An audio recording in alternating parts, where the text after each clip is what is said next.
Shut up and sit down.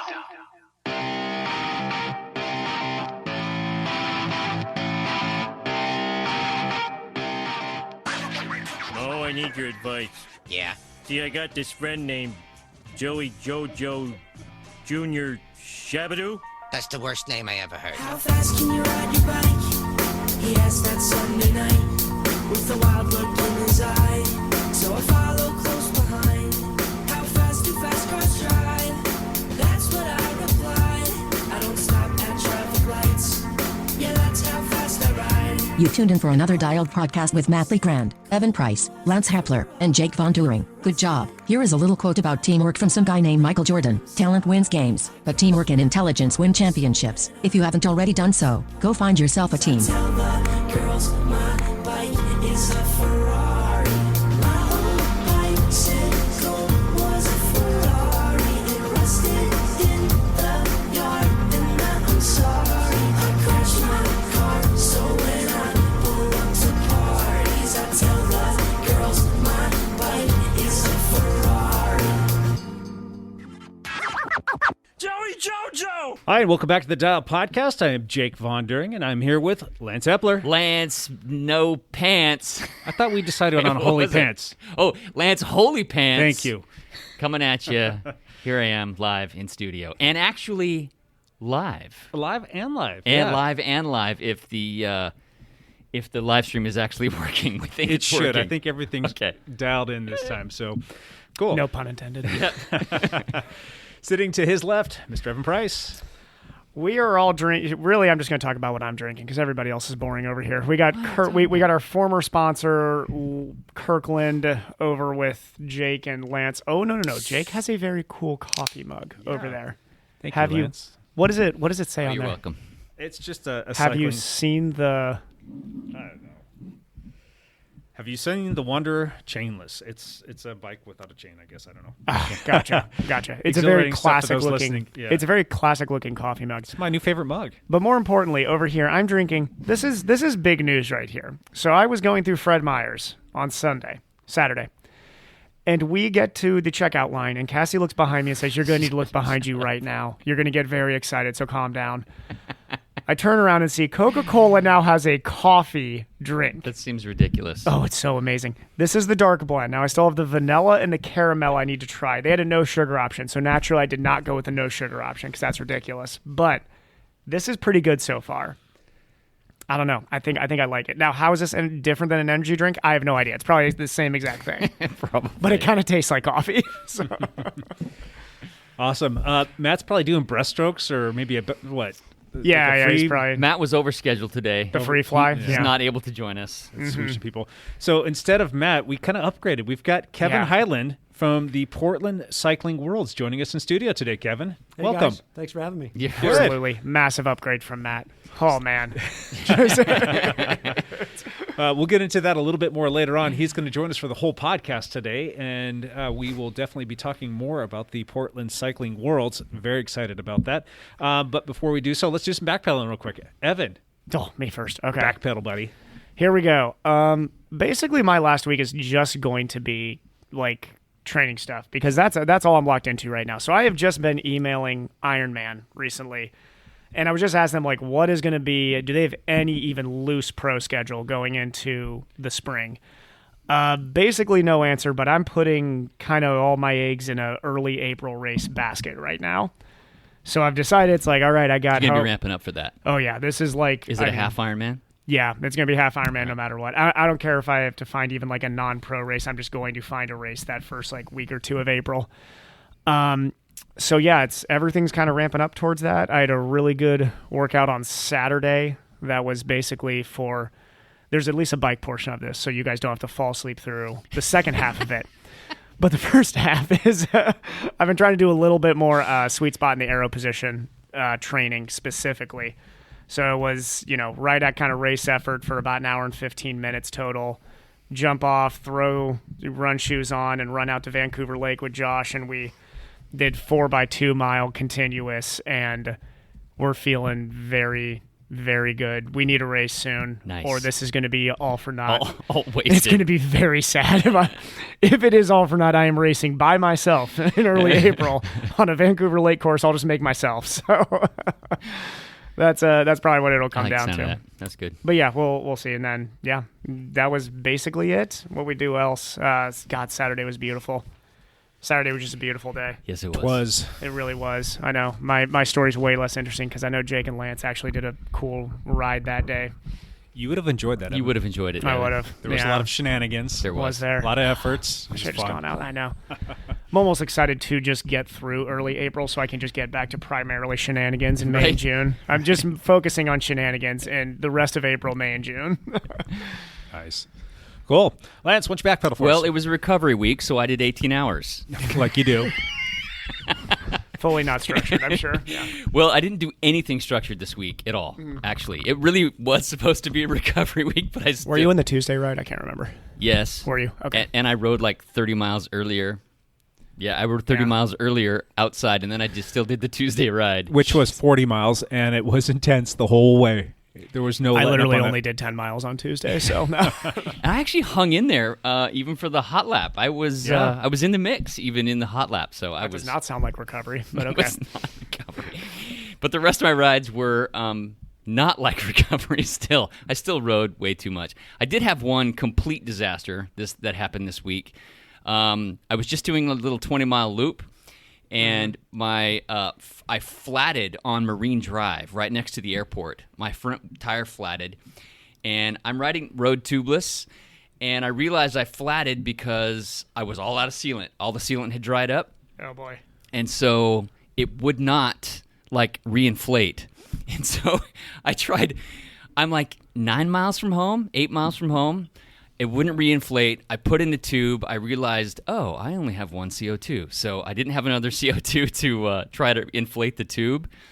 And then I like tracked a guy down who was driving a van that had a back on the it, and I'm like, you've got to have a pump in here. He's like, oh yeah, here, try this. Well, it turned out I blew the tube. Anyway, so okay, no big deal. my God. Miles from home, I'll just I'll call my wife and have her come pick me up. Well, there was a major accident on one of the bridges over Portland, so both the bridges were completely backed up. So guess who walked 9 miles home? You had to walk 9 miles? Kicking rocks. I think I walked about a mile and a half, and I said, "F this." Yeah. Yeah. I just rode on a flat tire all the Oh, way I just home. rode on your rim, basically. I rode on my rim like 8 miles, 7.5 miles, Oh, my going gosh. like 6 miles an hour, like super slow. A good chunk of that's going uphill. So that played in your favor that it was It your did. front wheel, correct? Yep, correct. Yourself, So yourself you in can your lean 30s. back a little bit, yeah. Yourself in your 30s would have been outrunning you going back home. Lance 2 years ago probably would have hammered Would it it- home on the flat tire. I just would have rode on the flat Yeah. tire. but he's Yeah. busted up. How many in the last year? 2? Yeah. Or in the last 2 He's like, weeks, I am not going to buy Wait, another front wheel. I'm not buying another. Carbon? Oh yeah. You're riding on your rim on carbon. Yeah. Oh, my God, Lance. It survived beautifully. I'm sure it did not. Anyway, that was the worst thing that happened. The rest of the week, the team ride was fantastic. I rode outside a few times. I did some hills out in Washougal just because I could. I why don't know not? why. Yeah. And then we had another like mini team ride on Saturday because Saturday was like it was like 36 degrees, but it was beautifully so sunny and nice. dry. In the sun, I think it was no lie, probably 15 degrees warmer. Yeah. And then in the shade, it was not warm. It was very cold. And we had 7 people show up for a little ride. We tried to keep it small, and we rode 50 miles. I think I ended up riding like 72 that day. But Yeah. we weren't going hard except there were about 15 sprints during the ride. Good old stop ahead We signs. Yep. kept sprinting for stop ahead signs, so we had a riot. We had a blast on that. You guys went, north of just kind of almost rack route? Kind of. esque, right? Just another like North County route Yeah. that just went through Clark County and just. Up and over Battleground and everything. We didn't quite go to Battleground, but we were just hitting all the rollers. Nothing big. Yeah. Just Yeah. all these little roller climbs, and we. See, had, I would not have liked that. But before the camera came on, you go, oh, you guys would have, you would have loved the ride. No, I would not have that. Oh, you saw Nate Scott with us, and he Oh, hasn't that ridden a sounds terrible. whole lot outside, but I think he said that was the first time he'd ridden his road bike outside in the last 4 months, if Yes, I'm not mistaken. I think Really? so. Yeah. Yeah. Well, this man's been building a machine over the last 4 months, and Oh, and then Jeez. some. Just He dropping, is- 1,500 watt bombs. He Just hit I like know. 1,500 Oh my watts. gosh, I know. It's amazing. It's more. I mean, like as impressive as that is, I'm just terrified with how long the guy can hold. Like 400 watts is very scary. So He's yeah, strong. very It was- strong. It was fun to He's ride got with him. quads, man. Cool. Yeah. He's get on a track bike. It's good. just wait until Just we needs to do track cycling, honestly. Yeah, well, he can pick whatever he wants. Yeah. No, On the yeah. road, we need to work on his position just a little bit more, get him a little bit more aerodynamic. But Yeah. I'm half tempted not to help him do that because it's just going to make him even faster. So it's ridiculous how fast he already yeah. is, and he's grabbing a lot of wind. So Yeah, he is. Then yesterday there was it's threatening snow here in the Portland area. Yeah. Even though it's not really snowing, but it's really hard to predict snow in the Northwest because It's just like, I mean, the 10-day forecast is the most depressing looking early Doesn't day. look Just- good. Just 50% of rain all the way till next Wednesday. Yeah, seriously. But Oh. it was raining all day yesterday, very cold, like 40 degrees and raining. So of course Jake and I went and rode gravel bikes for a couple hours. that was awesome. We had a great time, other than we couldn't feel our feet or fingers. No. I am such a pansy compared to. If you guys had texted me like, "Hey, let's go for a ride," you're like, "Yeah, okay." Thankfully, on both my hands, my pointer finger, middle finger were still Completely. like cold. Still But no, working. they were Yeah. working. But my ring fingers and pinky fingers Done. would not work. You know, you take your hands off the bars and you try and do like the hand pump to get some blood flow back in there. Yeah. I couldn't make those two fingers work. I'd, like open it up and it'd be like a pause of like 2 or 3 seconds, and It's then not slowly working. just kind of pull God. back open. Yeah, it was fun. It was just wet and Yeah. cold, and it was just me and Jake. was Actually, very wet, yeah. staying Z2 the whole time. We actually Yeah, we behaved. we behaved. Yeah, I had to yell at you a couple times. Yes, I needed to be yelled at. Yeah. Epler. Right. That's on. it for me. Cool. Hey, Kevin, why don't you backpedal for us? It's going to be a short conversation, but I had a similar experience yesterday on the bike. I have thrown road tires on an old mountain bike, Oh yeah. and I'm preparing to ride an Xterra race. Yeah. I've always yeah. wanted to do one of those, so I'm Wait, Absolutely. Kevin, do you have triathlon roots? from a long time ago. Okay. Yes, Which means that he's now replacing Matt officially sorry on to the hear that. podcast. 'Cause now I have some support for somebody who would understand the sport. no, I haven't done one in 25 years. Ironman Canada was the last One one. such. Oh, nice. Was it in Whistler at that time or Penticton? Penticton. Penticton. Okay. Back in gotcha. '96. Wow. Yeah. I did That race has been Penticton around in for a while. 2005. Wow. Yeah. I was And then I supposed to quit. do it this last year. I did not. Yeah, so I decided I need to get more mountain bike experience, and unfortunately, there's nothing nearby my house. I live out in the Beaverton area, out Yeah. in Southwest Portland. So I threw road tires on an old mountain bike, and I just rode up and down hills in Southwest Portland. I had a chance to go to the highest paved road in Portland, Oh, wow. which was nice climbing, had wet snow, but Yeah. on the descent, as you guys described earlier, by the time I got home from descending, same thing. I had to look to make sure I was shifting because I couldn't feel the shifters. Right? Oh God. It was brutal. What the highest paved road is that? Council Crest? It is it's on the other side. It's on off of Skyline, above Skyline Oh, okay. Crest, off of Greenleaf, St. Helens, Okay. that area. Okay. I gotcha. Yeah, but it was darn cold. It was cold. So some snow up there too. Yeah, it was little very snowy? wet. Okay, Very gotcha. wet. Yeah, just slush. Yeah. Oh, So that's it. That was my. that's Well, way more backpedal. exciting than Yeah, mine. he and I were comparing notes yesterday. We were kind of just conversing a little bit, and he was out on a cold, wet one, and as was I. So I definitely understand where he was coming from. My week was just more of the same. It was a lot of Zwifting, but I did. Twice outside, Saturday and Sunday though, right? I rode Saturday Yeah. and Sunday outside, yeah. And I think it was pretty balanced in terms of the volume that I put in outside. I think I Yeah. got 11 and a half hours in last week, which is pretty good for me. And That's then big. That's big. Well, it's been consistently kind of creeping up a little bit. I was camping out at that 10-hour mark, and I thought I was going to back off a little bit. And no, it's been like more like 11 and a half hours the last couple of weeks. So I think that 16-hour and change week that we had kind of helped me kind of kick it in a little bit more. And We just need a trying to race, put- right? Yeah, we'll We see. need a race. But yeah, just fun times out there riding with the team. And the team ride on Tuesday night, Lance kind of alluded to this one a little bit, was a blast.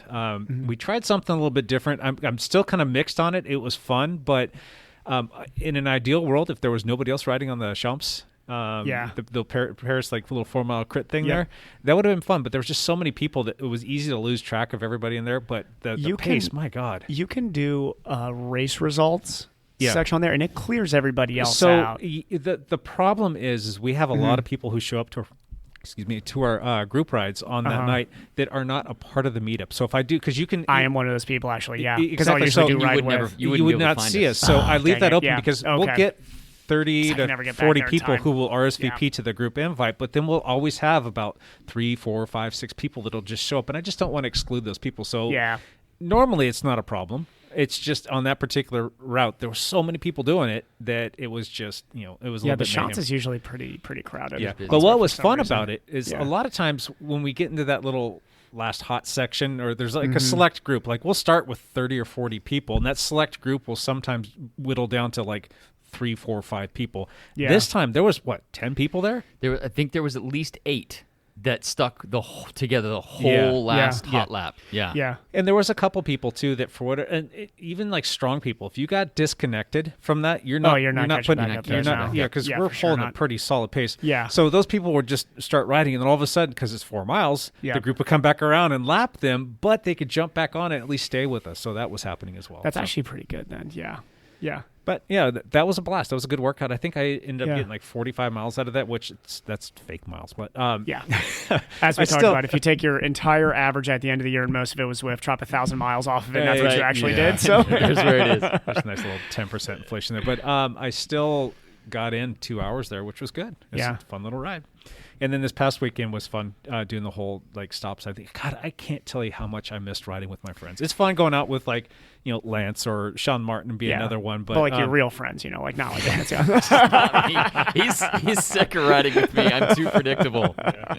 So anyhow, it was just it was a blast, and then riding with Lance outside was a blast yesterday too, despite the fact that we were Chilly Willy and Muddy Buddy. So, Yeah. We were freezing. yeah, right on. So it was just a fun week. So Champ Bailey. Hey, top whoa. 5. He's already in here. Top 5 discussion. I mean, I'm not just going to go out crazy Hall and of say top Famer? 3. I don't know. Hall of I Famer. think we need a new intro. This is I don't think becoming he's top more. 5 anymore. This is becoming more relevant because the Super Bowl is what 2 weeks away now, right? 2 weeks away. Champ Bailey in the house. Hey, Champ, Yeah. who picking in the Super Bowl? Yeah. I am. Most importantly, It's either Tampa Bay or Kansas City. yeah. If the quarterback from Kansas City, if Patrick Mahomes, if he gets even more healthy, it's their game. They're No, gonna win. Don't bet against Yeah. Tom. You cannot bet against. How many Tom times Brady. you sacked Tom in your day, Champ? Oh, that's a great stat. That's a good Has he ever question. sacked Tom Brady? I mean, he probably played him a lot. Oh yeah, Yeah. Tom Brady's like 67 years old now. Yeah, I think so. He's 43. I will not, as much as I dislike that, I will never bet again. Like, if you're like, oh, who's going to win, Tom Brady or somebody else? Be like, Tom Brady. I don't know. He'd 10 be times. 62. I'll still pick him. 10 times he has been to the Super Bowl. 10 times Tom Brady has been to the Super Bowl. Wow. So many times. And the first time ever, the home team the home team is actually hosting the Super Bowl. It's the Super Bowl is in Tampa Yeah. Bay. Oh, really? I and did not know Tampa that. Bay is in the Super Bowl. It's the first time it's ever happened. So I'm glad Tom got there with this team too, because now, I mean, Belichick is amazing, but like anybody who had that last argument of like, oh, I think it's mostly Belichick, not Tom. Like, oh, really? Are you sure? Because he's like 50 right now, Right. And he here made we it go. back to the Super Bowl with a completely different roster. he's 43, Evan. 43. He's not that far away from you, Lance. He's not that far out. You want to know You something? two went to funny? school together, basically. You rewind about 6, maybe 7 years, and you ask me how many games did I watch during the course of a week, and I say, oh, I watched them all. Oh, yeah. I didn't miss a single game. Yeah. Ask me how many minutes I've watched this year. 10. 0.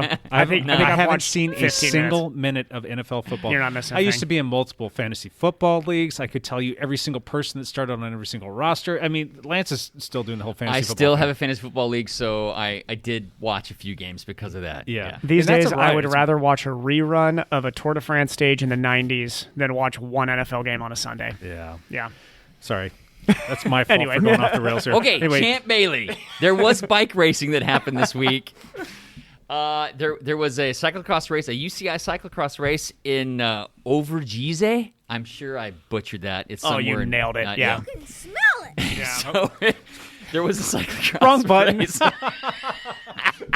This little dog and pony show's going off the rails already. The most interesting thing about this race is Wout van Aert beat Matthew Van Der Poel. Yep. Really? He did, but Good for him. But Van Der Poel flatted. So, Womp, womp, womp, womp. he flatted, lost about 30 seconds. Yeah. Worked really hard to catch back up. Didn't quite catch back up to Wout, and then he exploded because he worked so hard to try to catch back up.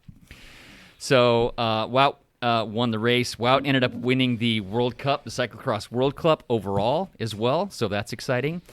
On the women's side, Alvarado, the defending world champion, she also won this race. She hasn't won many UCI races this year because Lucinda Brand has just been dominating. But Lucinda Brand has the bigger engine, and Alvarado has the better skills. So this one was a little bit more skill-centric race, and Alvarado ended up pulling it out.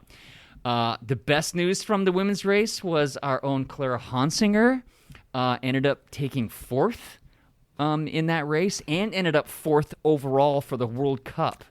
So a podium at Worlds would be so awesome. That would be God. That would be amazing.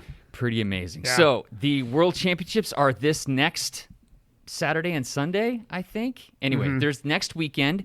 They are in Ostend, Belgium. Austin, Texas? No, I'm joking.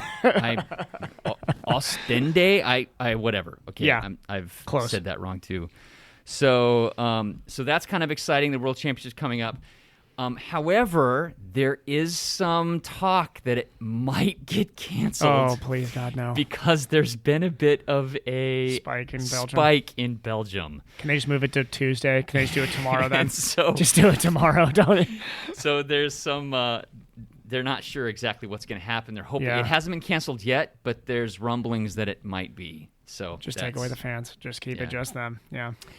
In other racing news, Tom Dumoulin of Jumbo Visma, he was at training camp this week, and after a long discussion with the team owners, people, he decided to take a step back, and he is stepping away from cycling for an undetermined amount of time. How do we feel about this, guys? I got big, mixed emotions. This there. is basically the lead-out news from the week. This is huge because Ineos. So I was over the weekend looking at Ineos's roster right now. They look terrifyingly strong across from classics to GC. If everybody shows up, They and looked is strong last fit. year, and they blew chunks. So Yeah, but it's that roster has another year together, and they got some. I mean, they've got some incredible strength on that team. True. Jumbo losing Tom is huge. That's big. He did a lot of work Really big. in the Tour de France last Yeah. year. He helped the team out a lot, but his heart is not in it, Yeah. clearly. And How old is Tom? 33. No, he's like close to 30, isn't he? Is he? I think he's like right on 30, if I'm Is not he? mistaken. Okay. I'd have to double check that. He's been a GC contender for quite a few. I mean, for a few years now, 5, 6, 7 years now. Tom's probably been. You know, I mean, I'm not sure if he's ever been can I remember a year where he was a Tour threat? Not. I mean, he's always been a Giro Vuelta threat, Giro specifically. But yeah, I don't know. he's 30. 30. There you There go. you go, Jake yeah. nailed it. Yeah. I don't know. How do you feel about that, Kevin? Well, hey, look at the last season and how often everyone had to train on their own, and then the back end of the season was so packed. Yeah. They were Yeah. riding a lot. It was really intense, and he's possibly burned out, right? Yeah. Oh, 100%. Absolutely. I can understand that, but he's kind of been playing the same tune for Yeah. a couple of years now. I mean, ever since he was it the chain ring that went into his knee and he got pretty injured? Yes. Oh yeah, I forgot about that. Since then, he's just been kind of like a little bit off in terms of like his motivation and his desire. But I mean, he's still strong as all get out. Yeah. He's always struck me as just in interviews, and obviously none of us have met the guy, but at least in interviews, he never seemed to be. You know when you see the interviews with God, who's a great example, like Carapaz. You watch an interview with him, you're like, this guy loves to ride bikes. Like, just loves to ride bikes. Same thing with like Alaphilippe. You watch Alaphilippe in an interview, you're like, this guy could do he'll be, if he could, he'd race till he's 60, I'm sure. Tom never struck me as somebody who super enjoyed that, like that process. Has he been going full gas since he was 15, probably? Yeah. He's from Belgium. Wildly talented. Yep. He grew up in the country where he's the guy. Right. And that's, yeah. I can imagine if you never were really... If it was just what you were really good at and not what you were really passionate about... And Yeah, because he's 30. That's a long time. I mean, let's say he's been doing it for 15 doing years. it for 15 years at the very top level. That's a long time. That's a long time. Yeah. I hope he recovers soon because I'm sure this last year's been tough on him. I'm sure. Well, the question will remain, will he actually come back? I don't think once you leave that, he may come back, but once you leave that top level like that, I'm not sure if he's just going to be able to flip the switch and come back and be a GC contender. Like that's... Well, I think his GC contender days are probably done. There's a young core coming through GC wise that he would need to be. Well, in if he's some on Jumbo amazing shape. Visma, he's not going to be the GC guy. Absolutely not. Yeah. But he still has some potential in the hood. I mean, he's coming off of an injury. He's got a little bit of like emotional stuff that he needs to kind of work through. Probably. Yeah. And he's still got a few years. He's still in that window. He's still in that sweet spot. Yes, there are the likes of these young guns who are coming up. Yeah. I think he just needs to find a little bit of mental health. Yeah. And he needs to be fully recovered. And I think he needs, like Kevin alluded to, I mean, he's probably burnt out. Yeah. I've had times where, like, I've done a fraction of the racing that he's done, and just from the training and life and all that other stuff, like, dude, I'm burned out. I don't want to think about racing. I just want to go ride my bike and fall back in love with it again. So, I mean, I can sympathize with that. Yeah. I just don't know if he's going to be able to do that. Yeah, I just think it'd be tough for him to flip that switch back on. But, I mean, bottom line, if this is the last we see of Tom Dumoulin, I still think he goes down as one of the better GC contenders of this era. I mean, probably a top 8 GC contender of his era. So, real quick. Yeah. Wipe everything in your mind right now about Tom Dumoulin and pretend like I brought his name up for the very first time. Yeah. What's the first thing that pops in your head with him? With Tom? Yeah. Time trialist. Like a moment. More of a moment, not like More of a moment? Mine is that he, like, bailed on a time trial because he threw a fit because he didn't like the bike he was riding. That was good. Yeah. Yeah. Yeah. I was talking about this with somebody over the weekend, and their comment was pretty funny. What's your first comment? I mean, I would just stick with probably that he was a great time trialist. Yeah. But there's more negative things I would think about with Tom than positive, honestly. Okay. Yeah. How about you, Kevin? I don't really have one, but I want to go back. I totally agree. You never saw the passion in his eyes. I mean, I don't want to say he was robotic like Yvonne Lendl in tennis, but you just didn't see a lot of passion and energy. That's actually a really good comparison. Yeah. That's good. very close. Yeah. Yeah. I don't know. The person that I'm not going to bring their name up, but they mentioned the whole melee or the mishap of having to stop and use the restroom. I'm sorry. Oh yeah, that's right. And they caught it on, and there was a live camera on him. Yeah. I'm actually more impressed with that because honestly, the man, like, I mean, that's got to be the fastest number 2 in the history of cycling. Ran to a tree. And He didn't even run to a tree. It was a sign. It was a sign right there. It was literally. I mean, it was the fastest number 2 in the history of endurance sports. Unless he had just stayed on the bike and done it. Yeah, that's right. I forgot about that. Sorry to bring that up. I conveniently forgot about that, Jake. There you go. Yep. Was he wearing white shorts that day? I don't know. Let's move on. Champ Bailey out. Thank you, Champ. Thank you. We don't really have any Patreon updates. Just wanted to say thank you again to all of our Patreons. They are fantastic. We will be doing another drawing next week. We've got some more of those Sierra Nevada bottles. We've got a pair of those Sierra Nevada bottles from Sierra Nevada Pale Ale or whatever they go by. Yeah. And they give us some Brewing company. They give some little red blinky flashy red lights for the back of the bike. So we'll toss in I also one got of a those couple as well. T-shirts from too. I had a polo that I really want to wear in the clinic, but I'm not sure if that's good. So I'll be wearing the polo around though. Maybe we should. Yeah. Bring them on as like a full-fledged sponsor. Then There you we'll go. just put it on our shirts, and then they have to. There you go. I like that. Yeah. Then we can wear Sierra Nevada polos before races. I like that. But just thanks to all of our patrons. You're a big reason why we are live streaming right now on the YouTubes, and we greatly appreciate your help in that little, plight. And we do have some people watching right now, which is kind of cool. If those people who are watching want to chime in and ask us any questions or post any comments, we will do our best to respond to those on air. So I'd love to hear a really passionate Tom Dumoulin fan on here just say that we're all just terrible for saying anything about him. All right, let's move on to our topic for the day. The reason why we all came in here, we've all been kind of excited about this. Kevin Highland, with the Portland Cycling Worlds. How in the world are you pulling this off? It seems like you're starting to get some traction. What is it that's going on? Where are we at? What's the likelihood? I mean, got so many questions. Yeah, so many questions. Got like 100 questions, I know. Mostly just excitement. Like, why don't you just give us a little bit of a background and then kind of get us caught up to where we're at today? All right. So this idea was first hatched over 2 years ago. I was riding with a couple of buddies, one of whom is Dutch. Yeah. And he said, hey, I've ridden all over Western U.S. and all over Europe. And this is a beautiful place that we get to live in and that we get to ride in. I'm surprised we don't have an international bike race here. And we said kind of like, yeah, that's nice. Then we were riding a Gran Fondo in Cuneo, Italy, if you guys have been there. And I thought, oh, this is a beautiful setting and a beautiful environment. These guys do a fantastic job of supporting this great race. And I thought we should hold a Gran Fondo in Portland. And I think we were home for a couple of weeks, and they had a replay of the Bergen, Norway World Championships from 2017? Yeah. Yep. And that's when it hit me, hey, we need to host the World Championships here in Portland, Oregon. Yeah. Well, of course, at that time, I thought it was a single race because that was the only one that was really broadcast on Right. TV at that time. And I've learned that there are 11 races over the course of 9 days, and it's going to cost millions of dollars to put it on.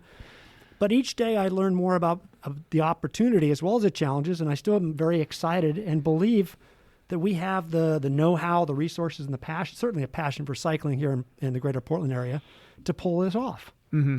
So that's kind of where it all came about and what we've been planning on doing. That's awesome. I just that's such an undertaking, and I'm all for like taking on big goals, but that's just like I don't know. I'm already like planning my like get up. I kind of want to do the German Devil thing a little bit, but just go Speedo style for it. Like somehow combine the guy who ran with the American flag with Lance with the German Devil, and I'll just hang out by around wherever I need to hang out. You've already got a theme song too, so yeah. There you go. That's That'd work. perfect. Yeah. Now, this is a family event, so no Speedo. Oh, okay, fine. It'll just be underneath then. Yeah, that's good. So, in an ideal world, there's a lot of hoops that you got to jump through. But when are you aiming for? When would be the ideal year for you to have this done? And what obstacles are still standing in your way? Well, had we spoken a year ago, I would have said that we were bidding for 2026. Okay. But because of COVID and other unforeseen circumstances, we are now bidding for 2029. Okay. All of the races have been awarded through 24. The UCI wants to go to Africa in 25. 26 would probably go to Aigle, which was supposed to host the races this year in Switzerland, and they were postponed. 27 is going to be like Glasgow. It's a 13 different disciplines of cycling, from BMX to cross and mountain biking. So they said, you guys are not eligible for that. You don't have the infrastructure. You've never held a race this big. And they said, would you like 28? And I said, no. It would be 75 days after the LA Olympics.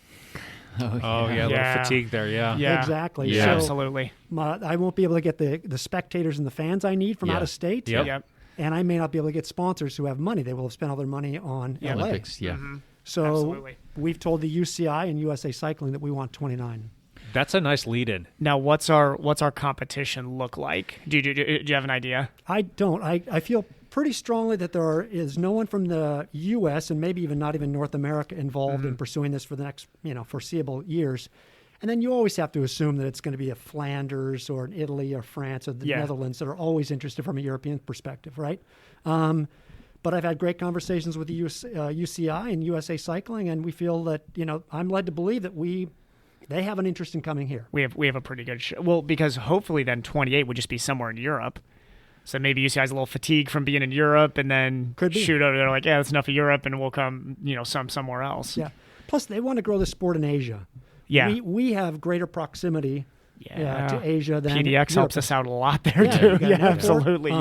So yeah, we're pretty excited about the That's opportunity. awesome. So you're not sure what other cities we're up against? Nope. And they don't really share that information with you, or eventually that stuff comes out? It won't come out until the roughly the finalists are announced, which could happen 6 months before the decision is even made. Okay. So that gives us some time to disparage those other cities. Only 6 month window. Yeah, it's a very tight window. You think the chances are actually pretty good? I think if we can line up our financing, we don't have to have the money in hand, but we have to have at least lined up the commitments for the financing, and we get a letter of intent from our mayor, I feel pretty good about it. So I've got a question that's coming to us live from the YouTube from a listener, Brian Floyd. He wants to know how receptive the city of Portland is to the idea of hosting an international bike race. Well, that's been the $1 million question. I have tried on 2 different occasions to meet with Mayor Wheeler, and through all sorts of circumstances, I won't go into the details, have not been able to meet with him face-to-face.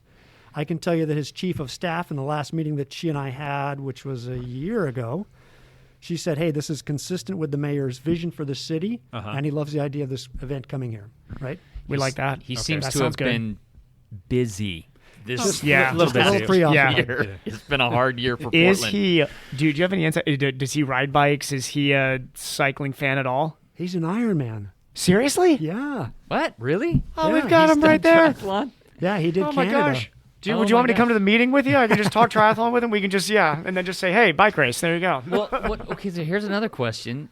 It's probably unlikely that he'll be the mayor in 2028. That's a good point, yeah, 2029. There's Yeah, zero no chance chance. he'll be the Yeah. mayor in 2028 when those decisions need to be made, or 2027. So I guess it depends on the favor of the mayor at that point. Exactly, because we're not asking for and I got to get my political terms here. We're not asking for a referendum, or I forget the other terms. There's nothing to prevent the next administration from tearing this piece of paper Yeah. up and saying, no, we don't want to do it. Yeah. But it will depend on the city's administration, Correct. and that you have support from them to be able to pull something like this off. Without their support, I can't do it, right? no. Because the three biggest costs associated with this event, obviously the UCI fee, which is about $8 million. Okay. And then when you get down to the city level, when you get down to the city level, it's if you look at Richmond, which hosted the Worlds in Yeah. 2015, Yeah. number one expense, road repair. They had Gotcha. to fix roads that the courses were going to be on. Correct. And that's not even considered a direct expense. It's an indirect expense because you owe it to your citizens, right? Yeah. And those road repairs are going to last for 10 plus years, right? Yeah. Then security. And security has only become bigger and more complex and more expensive. So those will be the three biggest areas of expense. And, involving PBOT with road shutdowns and the police security we're going to need and things like Yeah. that, it's going to be a big undertaking. It's a big thing. Yeah.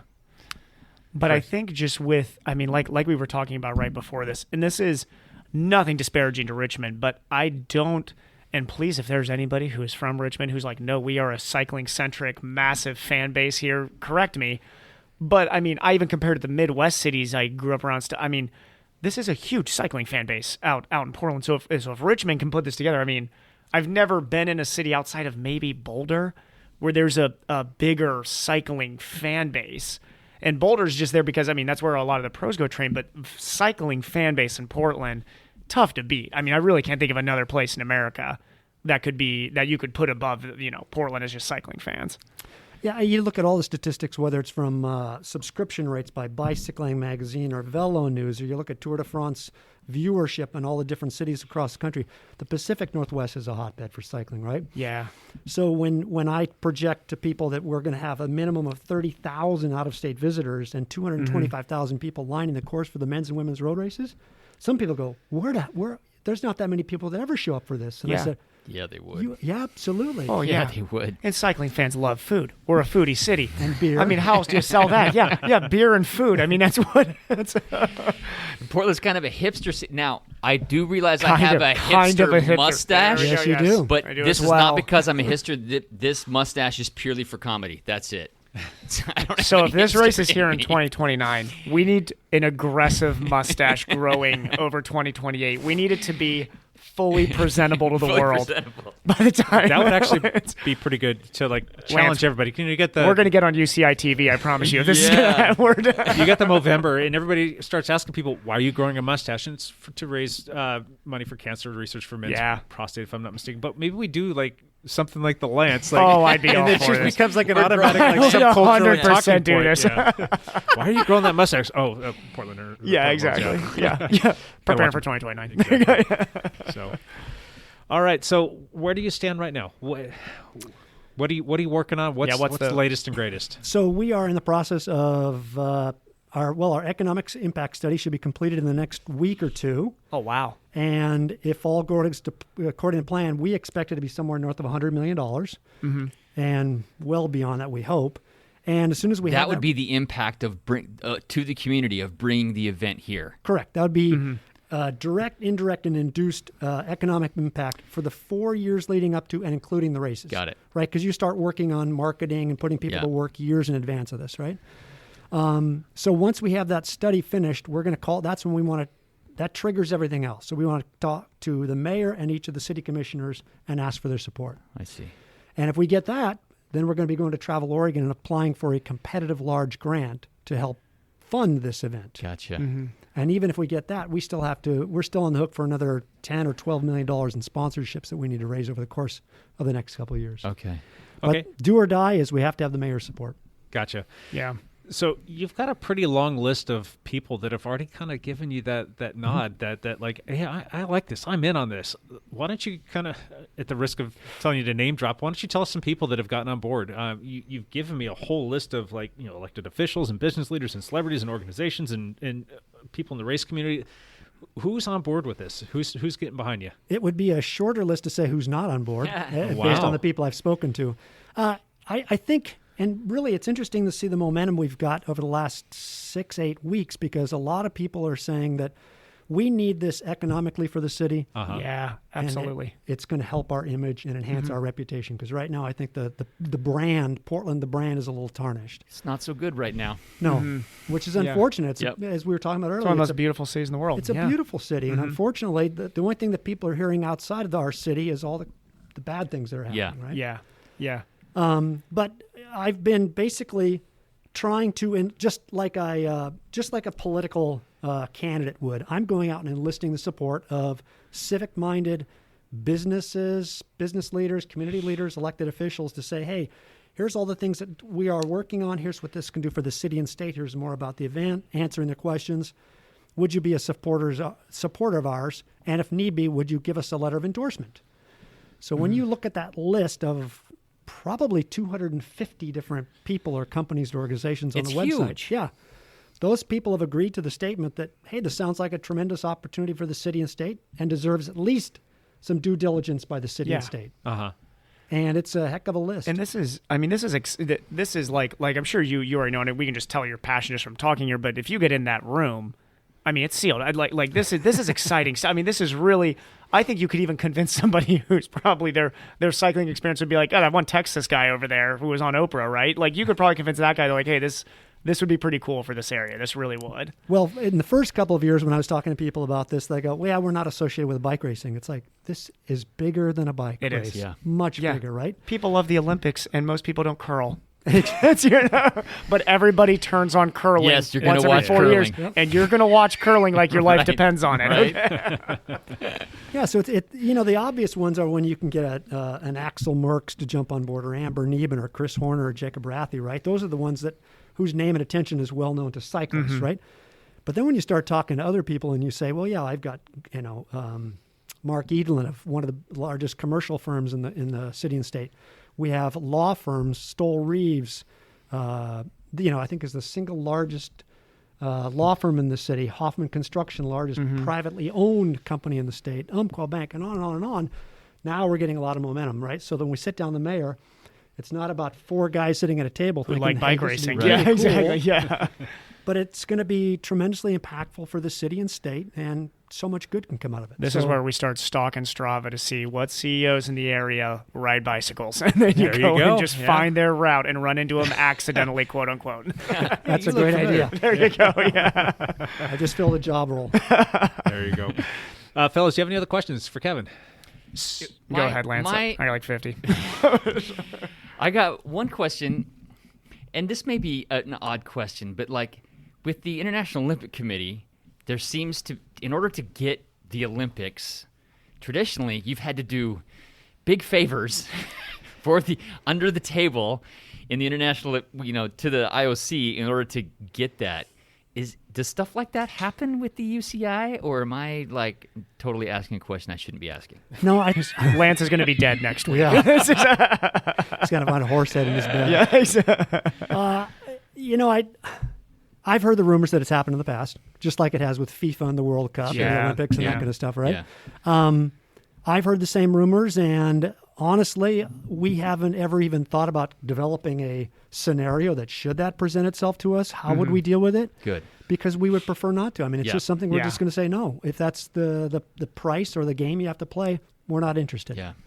And I feel like in the heyday of, my hope is in the heyday of social media, that hopefully stuff like that gets calmed down a little bit, because it was less easily shared, I think, in some of the stories that we hear from. Right. I remember hearing one story about, it was FIFA when FIFA was, what was the Middle Eastern city that they were going to in Qatar?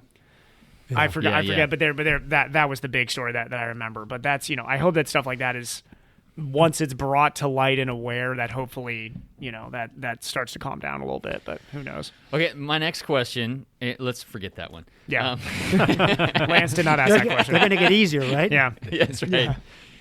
What kind of routes are you looking Yeah, at? that was mine. That was mine. Yeah, I mean, Yep. All right, that, okay, did- how much that took time- longer than I most expected. most I was importantly, trying to be kind. That's As- what I really wanted to know is where's the race is going to happen. as we were talking about, is what KOMs are now going to be untouchable. That's just all say, Lance cares wait a about. second. Stay out of Vancouver and Camas. Exactly. Yeah, you better not make the time trial at Vancouver Lake because I'm going to be really sad if that's the case. All right, so there are road races and time trials. Time trials, 2 types. 11 different races in total, right? Some people will ride both the time trial and the road race, depending on their classification, what their chances are, right? So without revealing too much, we would love to keep all the time trials within the city limits of Portland Okay. on the east side of the river. Yep. So the east side is oftentimes neglected for all types of these activities, right? So, and you've also got some long, straight avenues that we could ride on. We got some beautiful neighborhoods we could go through over there. So we like the idea of holding time trials over on that side of town. We stay away from that area because the traffic is usually difficult enough Yep. that you don't mess with it. But with an event like this, you get to shut down traffic. Roads are shut Yeah. down. Yeah. Yeah. Absolutely. Which is not going to make a lot of the neighborhood associations very happy, Nope. knowing that they're going to be closed for hours and hours and hours, Yeah. right? But we like the idea of holding the time trials on that side. And then all of our races, whether they're time trials or road races, we prefer to have finish on NATO Parkway. Right So we on can- the waterfront downtown Portland. And remember, 40% of the coverage, the TV coverage, is done from the air. Yeah. Yes. That's beautiful. So you got a beautiful waterfront. Yes. And you could have your Oregon Wine Expo. You get to your see the beer bridges expos. on the big overheads. It Yeah. looked beautiful. Yeah. Yeah. Yeah. So, and then now getting love back it. to the races. So, and then the 5 road races. So there are elite women and junior women, as well as men's elite U23 and juniors. We would love to start the Grand Depart out in Multnomah Falls for the women. Oh, wow. Ah, okay. And if you've watched the road races in the Tour de France or the Worlds, you'll know that they are like the Tour de France final stage. Start out in the country and come in and do a circuit. And do multiple circuits of whatever once you get back into the city area. Exactly. Yeah. So in Paris, it's I think it's less than a 5K, so it's really tight. So we're looking at something to expose hundreds of thousands of people. We're looking at about 10 to 12 to maybe even 13-mile circuit in downtown Portland. Yeah. So the exact routes are still to be determined, but obviously you got to include Vista and the climb up there. So this could become our version of Alpe d'Huez, right? From Multnomah Falls up to Vista House. So it's exactly start at Multnomah Falls, Yep. go straight up to Vista House. How you come in is probably Halsey is probably better than Gleason, but we've got alternates to go Marine Drive. We've got a lot of different Sure. options to go. And then you come into the city and do that circuit, depending on if you're a male elite or a junior woman, you're going to be doing it 4 to 8 times Sure. on that circuit. And you're thinking the circuit would be part of downtown Portland. Would it go up into the West Hills? Sure. Yeah, and back down. So imagine A lot of climbing. spiky climbs. Yeah, so imagine climbing Vista and you've got the Dutch corner there, like on Alpe d'Huez, right? Right. Or you could have, heck, who knows, University of Oregon. You could have the French group. And if you look at our website, some of our supporters are the societies of many of these, call them cultural societies. So the German American Society, the Dutch Society, the French Society, and Italians, right? So we want to bring those people out and cheer on the racers from their Yeah. ancestral homelands, which could be a really cool, fun international That would environment be that we would nice. create. So awesome. Yeah. Wow. Just an international event. That is such a cool idea. That's really, really awesome. I'm trying. So, do you have an idea? Now, as we all know, Worlds usually for the men elite and the women elite, very long races. You would say, like, with a circuit like that, I mean, the men would probably be repeating it 8 to 10 times you said through that circuit. Yeah, we want to probably the elite men would probably do it probably close to 8 times. The Yeah. final 100K has to be on the circuit. That's what the UCI requires. Yeah. But we want to start, and Yamhill County Commissioner or Commission Chair Kula is a supporter, and he wants the races to start out in Yamhill County or Yamhill? McMinnville. So Yeah. climb Albertson, Yeah, right. got to stretch the peloton out a little bit right away. Yeah. Descend down into Hillsborough, and Mayor Callaway is a supporter of ours. and then work our way probably up in the North Plains and start heading towards the city. And which road we choose to get up to Skyline is still TBD. Yeah, there's Yeah. 5 different ways you can go up to Skyline. Exactly. Then Yeah. you bomb into the city and pick up that circuit. Yeah. That's really cool. Yeah, it could be very cool. beautiful. Oh yeah. Yeah. Oh, I absolutely. do like the Multnomah Falls idea, though. I mean, that's With like that- an icon of Yeah. The Vista Oregon. House. I can't stop thinking know. about the Vista House. I'm like, I need to be there. Yeah. And I Yeah. need this race to be next year, not 2029. I know. Dang it. Hey, that's okay because by then we'll all be like really slow and just fans of cycling anyway. So we'll just ride our little cruisers right up there. Probably I'll be on an e-bike by that E-bike. point. And I'll just, Awesome. Evan, what are your questions? So my question was actually going to be roughly what type of let's say your dream course happens. Let's say like what the best course in your mind happens. Who would be in today's pro peloton be the favored type of rider for that race? Wow.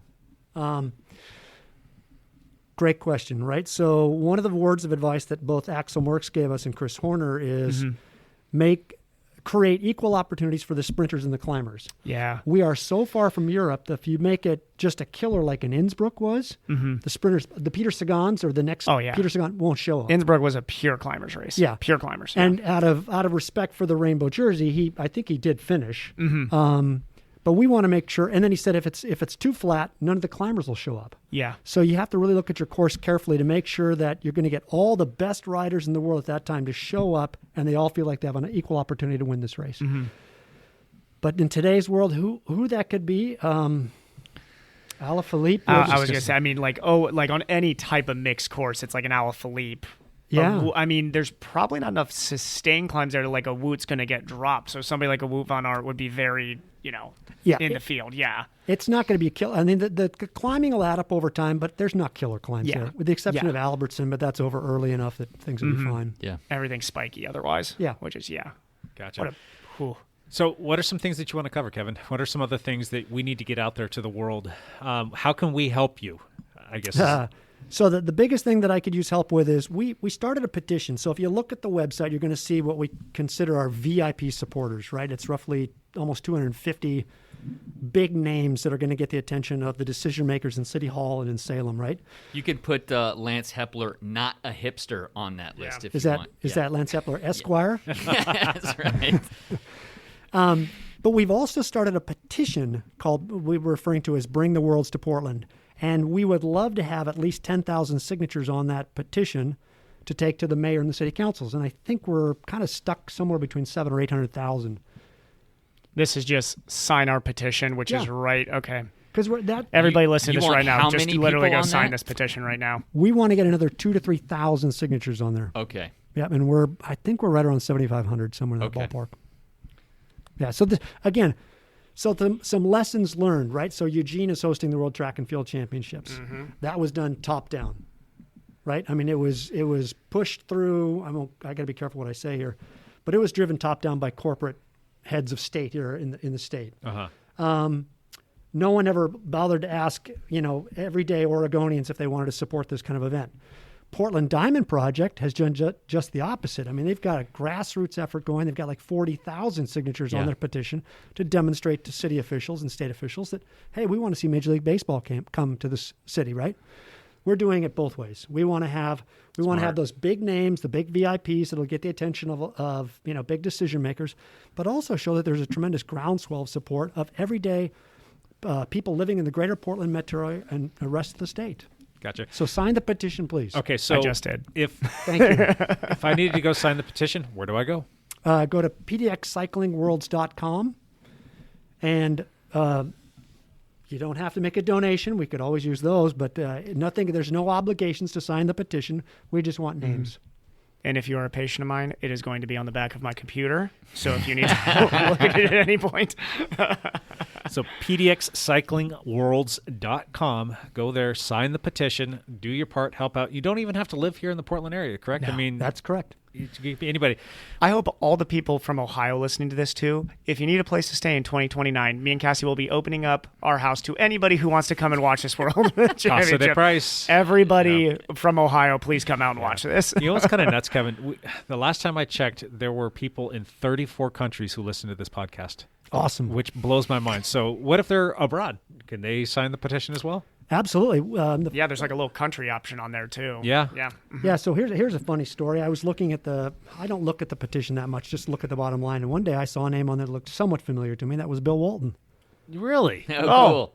Bill Walton signed our The petition. center from UCLA. Yes. Oh, that's awesome. So do you think I pounced on that? I sent him an email and said, here's what we're doing. I know you're a big cyclist. You still Bill sounds Walton's a big cyclist? Yes. Oh, absolutely. So is Reggie Miller. is awesome. Yes. Barry What Bonds is another one. What frame size does Bill Walton ride? As big as they make. Custom seen- made. Purely custom. Reggie Miller's moose I that see he rides? Reggie all the time. That thing is yeah. ginormous. But Oh, anyway, yeah.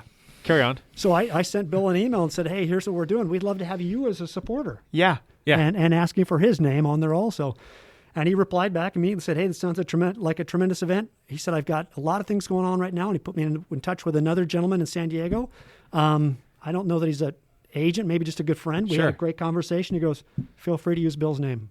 Wow. That's awesome. Okay, that's cool. Good on you, Bill Walton. Can we reach out to I mean, I'm trying to think of like big American sport. You got Reggie Miller, Bo Jackson now rides but pretty He did a consistently. Swift Bo ride. He Jackson, did- yeah. Yeah. Yeah, LeBron- I was ride with Bo. Yeah. That's crazy. LeBron James has a big fundraising. Yeah, because he used to Yeah. ride his bike to practice in Cleveland. Yep. Uh-huh. But we've also got Galen Rupp, who's an Olympian. Yeah. He's on the Yep. list as a supporter. Yep.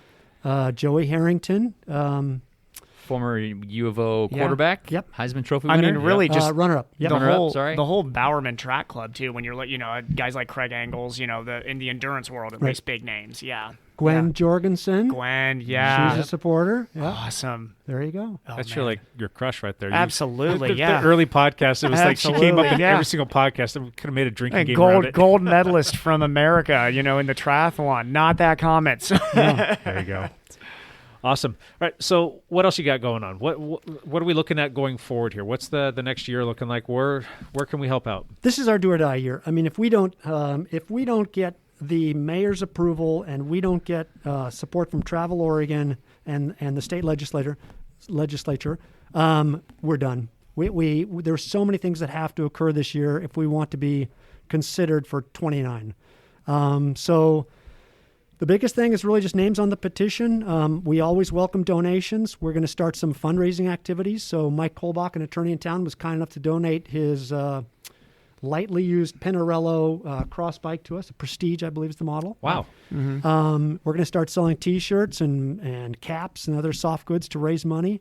And because we're going to, with our letter of intent, which has to be submitted in the next 6-8 months, we need to have at least $30,000 for that. Gotcha. Which shouldn't be that tough to raise. But just keep an eye out for all the fundraising activities we're going to have underway. And what about on social media? Is that another way that people can help connect and show you a little bit of love and support you? yeah, so we have a Facebook, Instagram, and Twitter. Okay. And again, with live links to sign the petition. And if you could get your friends and colleagues by sharing those messages that we've been posting, get your friends, your followers, your colleagues, clients, get them to sign that petition. That'd be awesome also. The petition will help you with your conversation with the mayor. Correct. And Nothing more than that. Nothing more than that. It doesn't help with the UCI. It mostly helps with the mayor. This is what kind of support we've got. Okay. Yep. But it's important to show that, again, it's not you got to make sure that it comes across as, hey, this is well supported by the community, plus the international community, right? So you mentioned the number of countries where you have followers for your podcast, Yeah, right? it blows my mind. In a typical year, Cycle Oregon gets people from 4 to 6 different countries. Wow. Every year in and year out, and from over 20 states. So the Pacific Northwest, Oregon is a cycling destination, right? Mm-hmm. Yeah. So having those people sign the petition shows that at least there's an inkling of interest in coming to these events. Sure. And that will show very positively to, again, the decision makers and the people who are going to be asking for money from the state to say, there's a good chance we can get these people here and leave their money here in our hotels and our restaurants and things like that. I don't know how this couldn't be a good thing for the community. I mean, it's not like you're building Olympic venues that never get used again. Yeah. You're improving roads that will help everything afterwards. And bringing in a lot of people that will, like you said, leave their money here. That's, without having to build, like you said, without having to build ice skating rinks. Right. Right. No Luckily, a infrastructure. bike race gets to happen on the roads. Yeah. Yeah. And I'm again, trying not to get ahead of myself, but I think I mentioned that we're projecting 30,000 out-of-state visitors, right? Yeah. So to kind of put things in perspective for you, it's estimated there are about 12.5 million what they call avid cyclists in the western U.S. and Canada. Those are people who ride at least 25 times a year, right? And in their heyday, the tours of California, Colorado Classic, or U.S. Pro Challenge, and the tour of Utah had 3 million spectators. Holy cow. Wow. And 25,000 individuals, unique individuals, show up at Sea Otter every year. Right. Surely Yes. we can get 30,000 out-of-state visitors here. And plus, COVID will be over by then, right? No. Hopefully. Let's hope Maybe, so. maybe I'm open fingers to it. crossed. 2029, maybe. We'll see. Yeah. You're going to get like 1 million visitors, not 30,000, I Yeah. would think. Wouldn't that be awesome? Well, and I mean, you look at southwestern Canada also has a pretty big cycling community right around there. I mean, that's right over the border and counts as international too. So yeah. Well, and California, huge. Oh, So yeah. many cyclists in California, and you can drive here. Right, exactly. California. And just think about who are the strongest social media presence right now in cycling? You look at a guy like Phil Guyman, you look at Legion. Those guys Both in are California. They're both a drive. I mean, long drive, but definitely a quick shot over to PDX away from here. And that's a team like Legion or a guy like Phil Guyman would get 100% behind. They'd be ecstatic about this being Right. somewhere they could drive to. Absolutely. Yeah. Yeah, and I've spoken to both of those individuals, and Justin and I had some great conversations going back and That forth. is so cool. And then he kind of just dropped off, but after I reading all of his social media, he's building a team, right? So he's a little Yes. preoccupied. Yeah, he's pretty busy right now. And Phil and I exchanged a couple of emails also, and he's supportive of me, but Yeah. I wish I could get him involved somehow. Yeah. Come on, Phil. Phil just needs to get over with his little Everest attempt and then go on. Yeah. If it fails one more time, we'll just call him out on it. I Right? know. Yeah, exactly. We'll start making fun of him. What kind of support are you getting from USA Cycling? And then there's also, like, locally, you've got WSBA and OBRA as well. What kind of support are you getting from them? Because just USAC alone should be like, 100% behind you. Here's our entire mailing list. I haven't seen anything come through them, but you would think that would be good for them to get that big of a bike race here. Are you getting any kind of connection there? Yeah, so my main contact, there's a gentleman named Chuck Hodge, who is the VP of Operations and events. And he and I have had a number of very good conversations. I'm sure he's kind of getting tired of me after 2 years. Last time we met was in Steilacoom and had a great conversation with him up there. And I am, and then when it comes to OBRA, so Saul Lopez is on our team, on our organizing committee, and he's on the board at OBRA. And we've been given some good support. So OBRA sent out an email blast to many of their email. I don't know how many thousands of people are on their emailing list. And they put out a couple social media posts for us. So they've been very helpful and supportive. Good. We could always use more of their support, more of their members, 3,400 members or something like that, signing the petition as well as their family members and friends. And then I speak with Rob DiMartini tomorrow at 1 o'clock. Okay, who great. is the CEO of USA Cycling. Okay, fantastic. So he posted a story on LinkedIn. He posted a story that was written by me or about me and our project from a gentleman in New York. And Rob posted on LinkedIn. And I immediately started getting calls and emails from people reaching out to me. And we've had a really good response and conversations with other people. So to date, I would say they've been helpful. And when I talked to Rob, that's what I'm going to ask him, was like, how do I get more of your support? Yeah. I need to have louder support and many more signatures on the petition from your members, because that'll help convince, again, the decision makers in Salem and Portland City Hall that if we build it, they will come. Yeah. I've seen stuff come through from like OBRA. I've seen emails come through from you. I don't see a lot of visuals in any of that. Is there anything that we could do there just to kind of like say, hey, you've heard of Portland, you've got this idea, and especially over the last year of everything that's been going on in Portland, not necessarily the greatest thing, but showing like the Vista House, showing coming from Molten Loma Falls, showing some of like where it could be, and just giving people that idea of like visualizing what it is and how beautiful the Pacific Northwest is and how beautiful the Portland area is, and get people excited about it that way. Like I can't imagine any cyclist who loves riding their bike that hasn't been to this area not wanting to come here to see that. Right. That is such a spectacular thing. And if it were something that I were seeing, I'm like, oh, I want to go there now to start riding bikes and really get excited about that. And then I'm going to want to support that because I want to see the world stage here racing. What can we do to help you there? So we had grandiose plans for social media and putting out a lot of imagery and Sure. putting out posts twice a week. And we're a volunteer organization. Oh, 100% understand where you're coming from right now. And everyday life seems to get in the way. So for all you listeners out there, if you know of someone that would like to be a part of this amazing project and you have expertise in social media, we need help. Because, Jake, you're absolutely right. We need greater, more consistency, greater imagery, and consistent messaging out there to keep people engaged and with the project and the things we're trying to do here. What about engaging people to kind of help out and maybe coming up with like a hashtag movement behind the movement and having people start saying like hashtag PDX Worlds or whatever you want to call it, and like showing like a little video clip of people riding up there just to kind of help out from that perspective. I know I'm getting kind of out in the weeds here, but you got my brain turning, and like this is the stuff that like I salivate after. I really would love to see something happen there, and I wish I had the time to say, yeah, I'd love to volunteer and help you with it. But I'm currently how long just did it like- take me to get back to you about this? I'm just like copy and pasting this petition to like the last 40 people I've texted, just so you know. There's somebody I just texted who I don't even think has seen a bike race in their life. I was just like, Evan's just sign honest. this, Yeah. just sign this petition right now. Yeah. So you're absolutely right. I spoke to one business leader 6 months ago, and we had the same conversation. He goes, "I can do this for you. I can film this. I'll put it to music. I can do it all, whatever." Yeah. Just never materialized, right? Yeah. Because you're absolutely right. We would love to be able to show off the options for cycling here, right? Whether it's showing the commuters to the racers to the gravel riders, mountain bikers. There's such diversity to the riding around here, both geographically and in the disciplines, and show off the beauty of the city and state. But unfortunately, we don't have. We've been unable to find someone to take that over for us. Huh. My wheels are turning. I'll get back to you to see what I can do to come up with something for you. But that's I think that's something that could help you out quite a bit. So yep. Cool. Why don't you tell us about you? How long you been riding? What you've been doing? What's your background? You mentioned a little bit something about triathlon.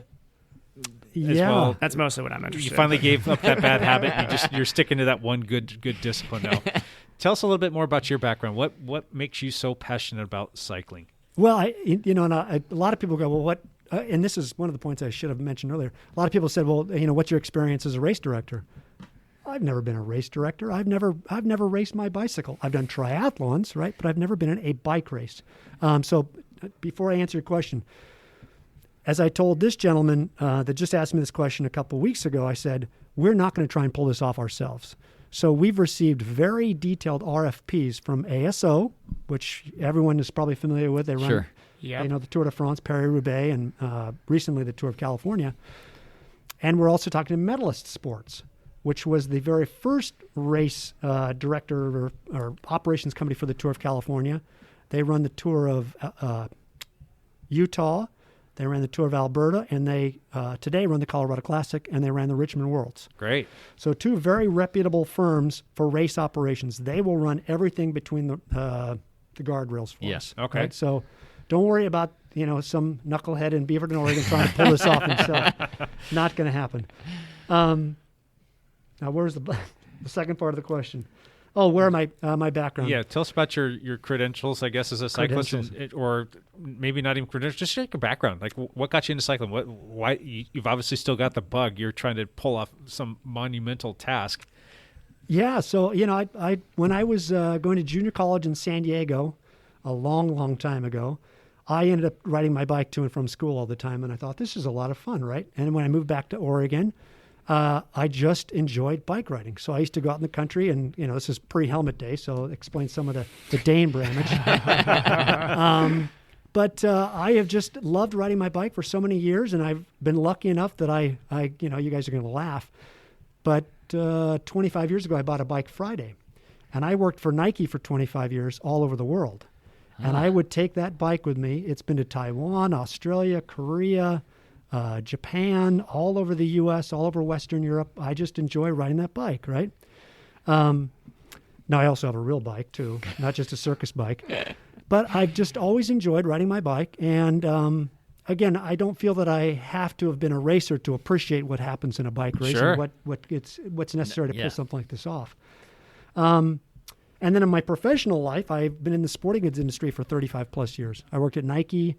I've worked briefly with Adidas and Smith Optics and Gatorade and Converse. So, Wow. and headed up, organizations that have produced hundreds of millions of dollars. And I think I know what my strengths and my shortcomings might be. And that's why we're trying to build a really strong team to pull this off. Love it. Yeah. Love it. Who is on your team? You've got to have, it's got to be more than just you and like Sal helping you out with a little bit of things here and there, but who's on your team? What have you put together? You got a little rock star squad of folks that are helping you out? So we've got about, honestly, close to 50 people who said, I want to be a part of this, and they may show up and they may do little bits and pieces, but probably the core team is about 8 of us that are doing most of the work. Sure.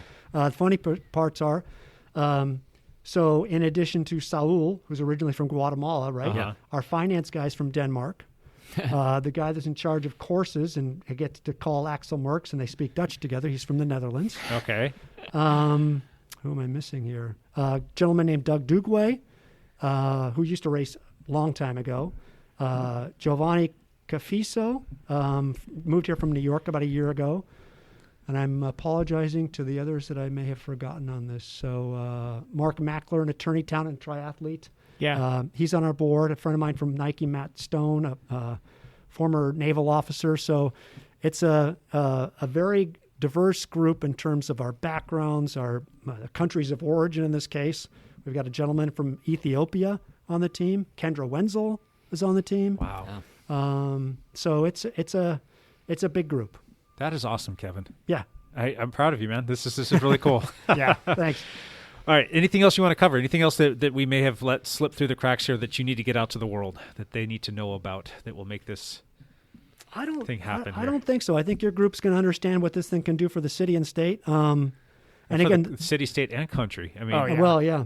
And it's a real opportunity. Unlike if you pulled an ordinary person off the streets here in Vancouver or in Portland, and you said, "Hey, did you hear about the riders from Ineos or DeCunic or Alpecin or Movistar coming to Portland?" They go, "What?" Well, Yeah. What exactly. are you talking about? Yeah. Yeah. But Yeah. for these 2 weeks of every year, those racers put on their national team kits. yeah. Yeah. Right. And this is an opportunity for people. And keep in mind, in the greater Portland metro area, there are over 100 languages spoken at home. Wow. So this is a cool opportunity for those people to come out and cheer on the racers. Yeah.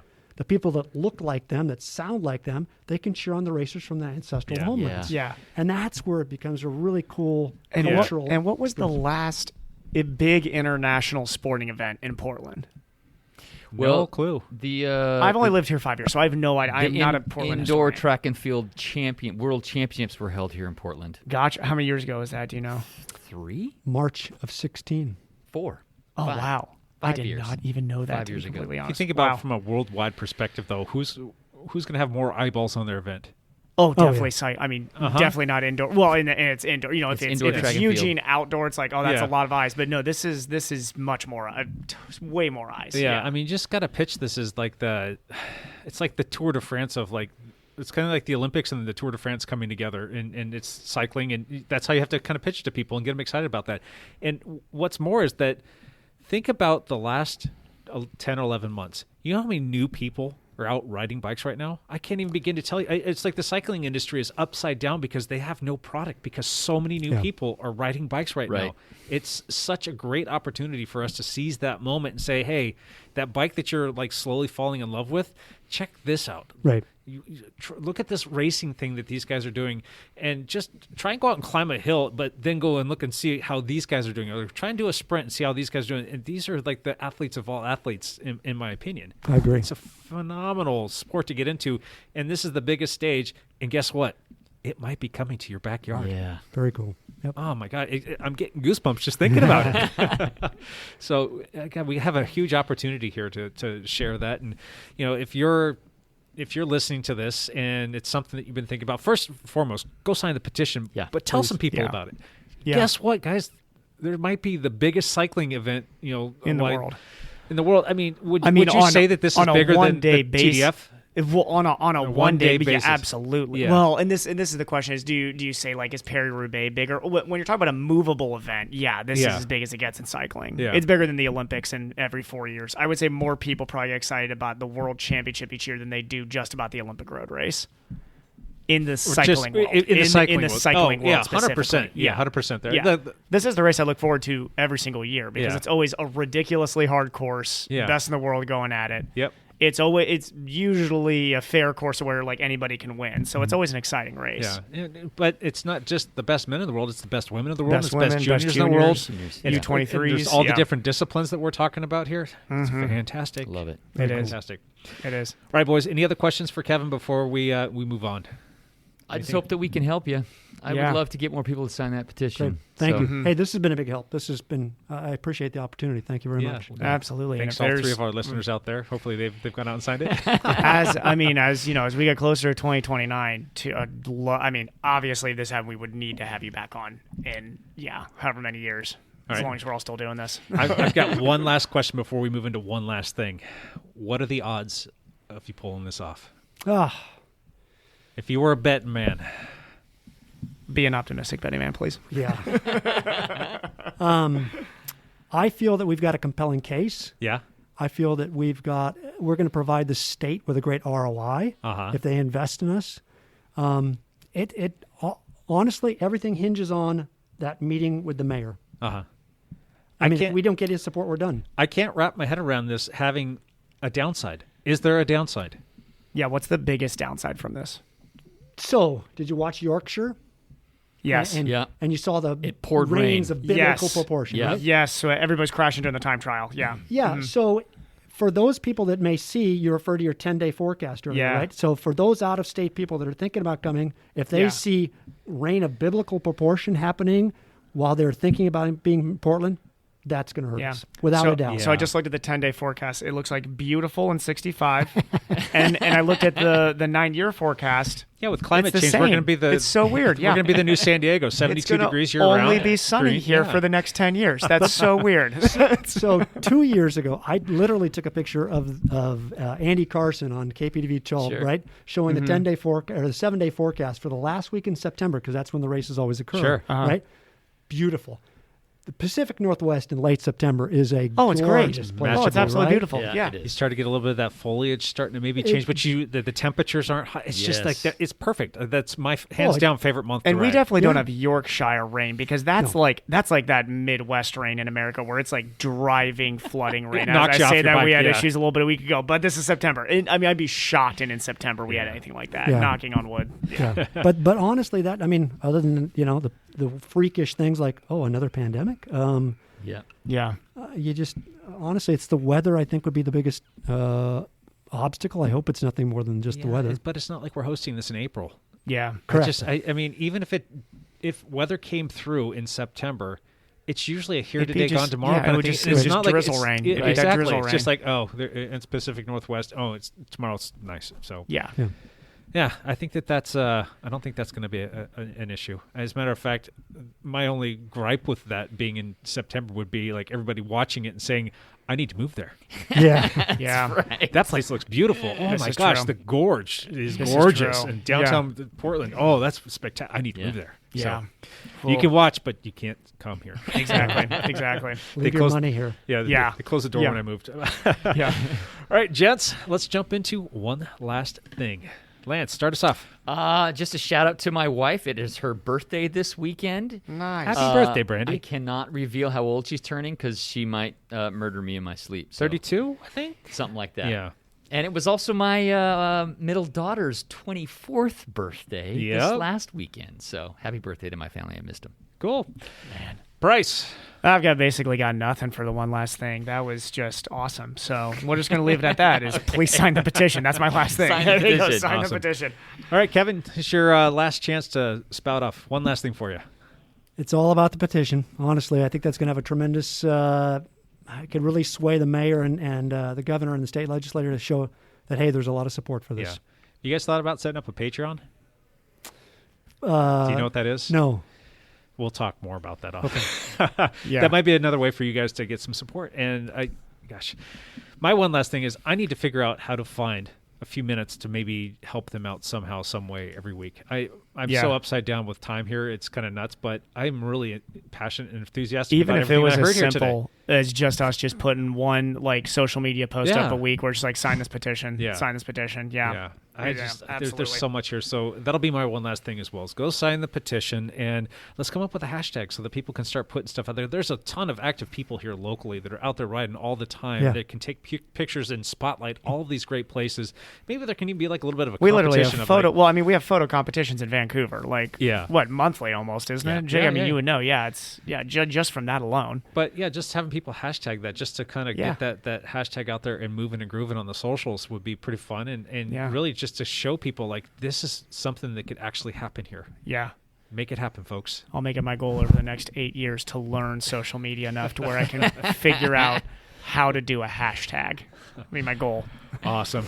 All right. Well, as always, we thank everybody for listening. Kevin, I especially thank you for taking the time to come up here. I know you're a busy man, and you've got a lot of stuff going on, and hopefully this helps you get a couple signatures. That'll be fantastic. And anything that we can do moving forward, if you ever want to come back on in the future, too, to talk a little bit more about stuff that's going on, if there's things that we can, poke and prod and help you with your initiatives, just say the word. Okay. Thank you. Love it. To all of our listeners, though, thank you again for listening. We will catch you next week on another Dialed podcast.